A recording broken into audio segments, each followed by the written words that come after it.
आइए शुरू करें धर्मराज जी की कथा। एक गांव में दो पड़ोसनें रहती थीं। एक धर्मी थी और दूसरी कंजूस।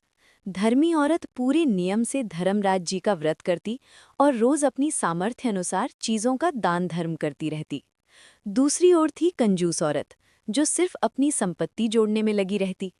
धर्मी औरत जब भी खाना बनाती, पहली रोटी गाय के लिए निकालती, प्यासे को देखकर पानी पिलाती और गरीब जरूरतमंद इंसान को देखकर अपनी पुरानी चीजें, चप्पलें या कपड़े दे देती। वहीं कंजूस औरत कुछ दान पुण्य नहीं करती, यहाँ तक कि अपने फटे पुराने कपड़े तक किसी को नहीं देती।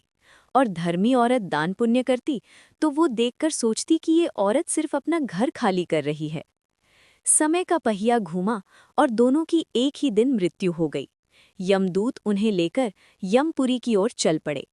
मीलों तक न धूप थी न रोशनी। अंधेरे में अधर्मी औरत पत्थरों से टकराकर गिर पड़ रही थी और चोट खा रही थी। वहीं धर्मी औरत के चारों ओर एक रोशनी थी। ये उसके द्वारा किए गए दीपदान का प्रकाश था, जिससे उसका रास्ता आसानी से पार हो गया।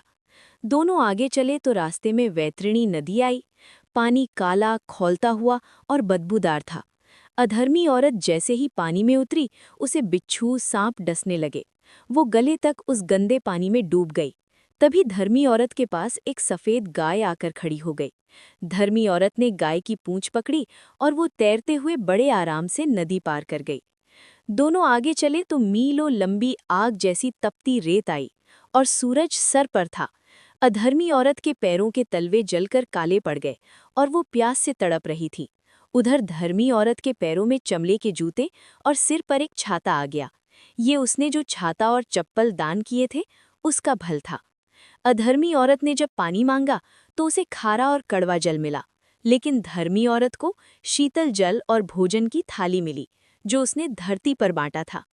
जब दोनों यमराज जी के दरबार पहुंचे तो अधर्मी औरत की हालत बड़ी खराब थी।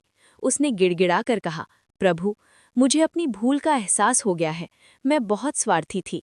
मुझे बस सवा पहर का समय दे दो। मुझे अपनी गलतियां सुधारनी है। धर्मराज जी को उस पर दया आ गई। उन्होंने उसे सवा पहर का समय दिया और धरती पर वापस भेजा। धरती पर वो औरत शमशान ले जाने से पहले ही उठ बैठी।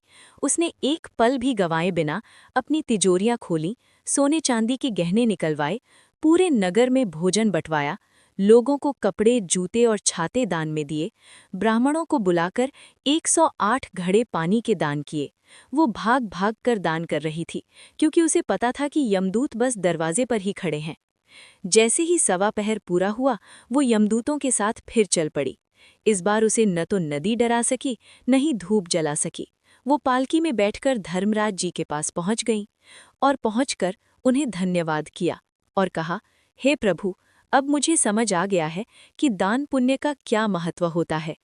हे धर्मराज जी महाराज, जैसा आपने उस औरत को सद्बुद्धि दी, वैसी हम सभी को देना। कथा कहने वाले, सुनने वाले और हुंकारा भरने वाले सबका कल्याण करना। बोलो धर्मराज जी महाराज की जय।